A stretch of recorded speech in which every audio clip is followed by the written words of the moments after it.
Hello colleagues. I begin by acknowledging the traditional owners of this land and paying my respect to elders and all Aboriginal and Torres Strait Islanders. I've prepared this message to invite UNSW staff to submit questions for an online university staff forum which will be held on Friday the 4th of June at 11 a.m. to 12:30 p.m. And in this video I will cover 4 areas. First, some reflections on the UNSW response to the pandemic. Second, some information and reassurance about our current status. Third, the importance of staying true to our values and ethos in these difficult times. And fourth, some of the opportunities that lie ahead. At the online staff forum, the senior leadership team and myself will respond to as many of the questions you raise as possible. Please send in your questions by Monday the 31st of May using the link in my message in Inside UNSW. Firstly, some reflections on our response to the pandemic. I want to start by acknowledging the extraordinary work of our staff during the past year, unquestionably the hardest in UNSW's history. I realise that many of you have dealt with increased pressures of life at UNSW alongside the personal and family stresses that the pandemic has caused. And I'm proud of the way our staff, students and alumni have responded to the pandemic, quickly and proactively. The dedication of staff to providing the best possible student experience during a time of unprecedented challenge and change was matched by the adaptability of our students. A heartfelt thank you. Your stellar efforts over the last year are valued and appreciated by Council, the senior leadership, your colleagues, your students and myself. One of the many aspects of the pandemic was, of course, the economic impact. Our contingency plans to respond to a sudden fall in student enrolments were quickly actioned when the pandemic hit. As a result, we delivered a deficit of just $19 million in 2020, slightly less than our planned financial plan of a $32 million deficit. So the second topic that I will cover is to provide a degree of reassurance about our current situation. I realise that the unavoidable steps to respond to the pandemic, changes in working arrangements, resources and staff numbers, have put many of you who were already working hard under greater pressure, and you will understandably have concerns about what is in store this year. There are, of course, uncertainties about how the COVID-19 pandemic will affect Australia in the months and years ahead, which the university leadership cannot predict or control. But the proactive steps we all took in 2020 enable me to give you reassurance and confidence about our current circumstances.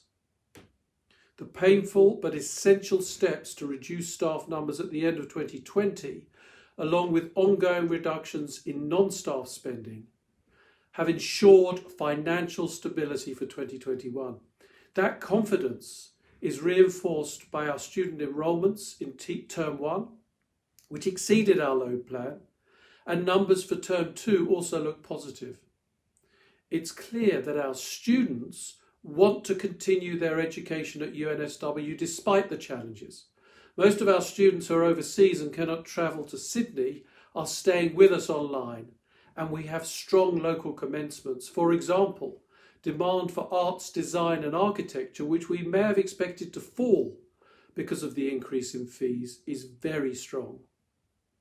Given all of this, I am confident that we will not need to make any additional major changes to expenditure or staffing levels this year. I am also optimistic about our longer-term finances. But as anyone who reads the media will know, there is a high degree of uncertainty related to the pandemic and geopolitical factors that are simply out of our control. We're not relaxing, and we're constantly striving to safeguard our future. As you'd expect, there are ongoing discussions with government, both state and federal, highlighting the need to provide additional research support beyond 2021 and steps to allow our international students to travel to Australia as soon as possible. On the latter, I'm hopeful of an announcement in the very near future. Thirdly, I want to emphasise the importance of staying true to our values and ethos in these difficult times. I'm heartened by the message in so many discussions I've had with staff, students and alumni, emphasising that it is at times of adversity, times like these, that it is most important to dig deep and stay resolute and firm to our mission. Our mission, which motivates so many in the UNSW community on a daily basis, to improve lives in Australia and globally through innovative research, transformative education, and a commitment to a just society. I'm heartened and proud that that is exactly what we are doing across all of our activities. Teaching and learning is one example. In a year that saw big falls in student satisfaction in the Quilt survey across most universities, it was pleasing to find that UNSW had the smallest fall in overall satisfaction in the group of 8 and some of the highest satisfaction with teaching quality amongst the group of 8. The quality of your work shines through in the latest My Experience results for Term 1 this year. We had the highest ever response to the survey, the highest ever international student satisfaction scores, the highest ever satisfaction with teaching for both undergraduate and postgraduate students, and the latter hit the 90+ mark for the first time. That reflects a level of commitment and care for our students which is so critical and admirable, especially given the pressure that our staff are facing. Further improving the experience for our students is a major focus in 2021, and I'm excited by the plans developed under the leadership of Rawdon Wilkinson and Merlin Crossley for the next 5 years. Your performance in research has been equally impressive. You've secured more grants than ever, better quality publications, and truly diverse partnerships with almost 7,000 joint publications with collaborators from 169 countries. And we now have 32 highly cited researchers at our university, compared to 3 in 2015, moving us ahead of universities such as Princeton, Imperial College London and the National University of Singapore. And the economic situation didn't stop our knowledge exchange activity. In the past 5 years, the revenue has more than doubled to over 200 million, and remarkably, in 2020, there was an increase from 209 million in 2019 to 222 million. Even in philanthropy, despite the external environment, at the end of 2020, we went past the midpoint of our 2025 fundraising target, having secured more than $350 million. And our community has been recognised this year through international and national prizes and awards. Martin Green with the Japan Prize, Alison Bashford the Dan David Prize, and Merlin Crossley with the Lemberg Medal. 6 outstanding UNSW researchers have been recognised by the Australian Academy of Science. And importantly, the contribution of UNSW academics to keeping our community safe from COVID has seen such experts as Professors Mary Louise McClaws and Rainer McIntyre advising government and being trusted voices highly sought after by the media. Members of our community continue to lead on important issues that will shape our society for the better. Professor Megan Davis and the Uluru Dialogue Group, based at UNSW's Indigenous Law Centre, is leading public debate about a referendum on constitutional reform and a voice to Parliament. And UNSW's wonderful Rosemary K.S. was elected chair of the UN Committee on the Rights of Persons with Disabilities. And I couldn't talk about our values and ethos without mentioning the pride we can take in staying true to our commitment to equity, diversity, and inclusion in such difficult times. Female representation at all staff levels held steady or improved during our workplace change last year. In 2021, To date, 73% of commencing scholarships have been awarded to low SES students.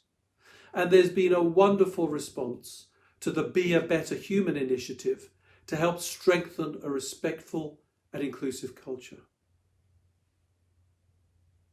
The fourth and final topic I want to comment on involves the opportunities that lie ahead. One of the key decisions we took at the start of the pandemic was to look forward and embrace the opportunities it's opened up, as well as responding to the challenges. There are many examples of new initiatives. The Horizons Plus programme is one of them. It's pushing ahead with exciting new plans in continuing professional education and lifelong learning. Our environmental sustainability plans continue to make headway. Last year, UNSW achieved 100% renewable emissions-free electricity on our campus, a wonderful moment. And we committed to divest from fossil fuels. We're now working hard to progress our commitment to go further and achieve zero emissions across the university. The rapid expansion of UNSW Online last year positioned us as the fastest growing online postgraduate programme provider in the group of 8. That creates exciting new opportunities and gives us access to a new market which complements existing student cohorts. My thanks to those who have pioneered teaching into these new programmes. An important part of our mission and our values is to nurture collaboration and partnership in the broader national and global interest. That's more important than ever in the recovery from the pandemic.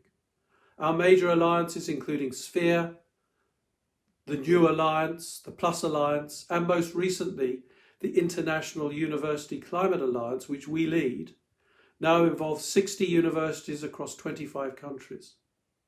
Our precincts, the Western Sydney Aerotropolis and the new campus in Canberra, will be crucial in the recovery from the pandemic and involve 30 partnerships across universities, vocational, education, industry, and government. And the Health and Innovation Precinct in Randwick just reached a major milestone with the $780 million Prince of Wales Hospital reaching its highest point, and the proposal for the UNSW Health Translational Hub going on public exhibition. We plan to start building the Health Translation Hub in 2022, and it will provide opportunities for our academics across all faculties to bring their expertise to the scientific, technological, economic, environmental and social challenges of health.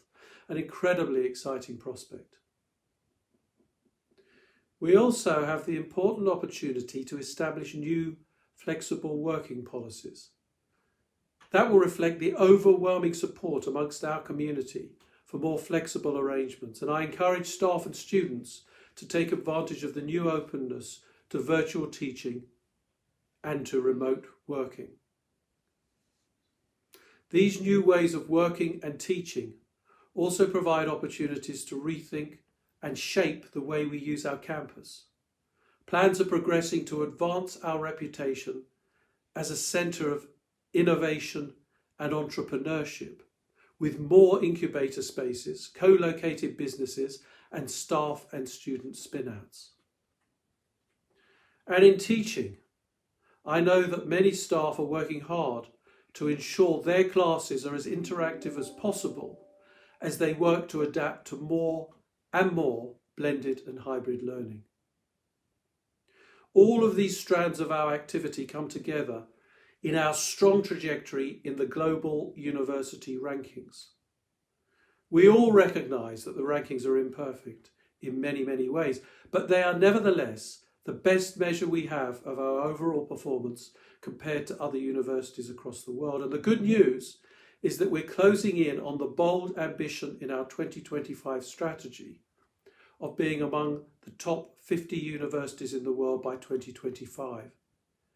We have a ranking of 52nd on the aggregate of the QS, Times Higher and ARWU rankings. And our strong ongoing trajectory means it should be achievable to be amongst the top 50 by 2025. So in summary, I know that it's been an extraordinarily challenging year for all of you, both personally and professionally. And my heart goes out to those in our community in Australia and overseas who have suffered illness or loss. And I realise that the challenges of the pandemic are not yet over. But we can take some comfort in the way our UNSW community has responded and have confidence that UNSW remains on a strong trajectory, well placed to support the recovery in New South Wales and Australia. Every day I am inspired by hearing of the efforts of our community to rise to the really big challenges facing mankind. There are so many examples, whether it be seeking reconciliation in terrible conflicts, advocating for human rights, contributing to steps to address climate change, protecting our environment, advancing an array of new technologies, developing new healthcare advances, sharing understanding of human behaviour, shedding light on our politics and social interactions, tackling modern slavery, identifying opportunities for economic diversification, inspiring our students through stellar education, pushing for efforts to address COVID-19 vaccine inequity, or a myriad of other ways. That is what a great global university is about. It's a joy to see, and it is UNSW at its very best. I hope that this video will prompt questions from you on the topics I've mentioned and many other aspects of UNSW. You can send them through via the link in my message in Inside UNSW until May 31st. I look forward to seeing your questions and to the online staff forum on June 4th, more details of which will be provided in due course. I'll attend that event along with members of the university leadership team to respond to your questions. Until then, take care, and my thanks to you for listening to or watching this video.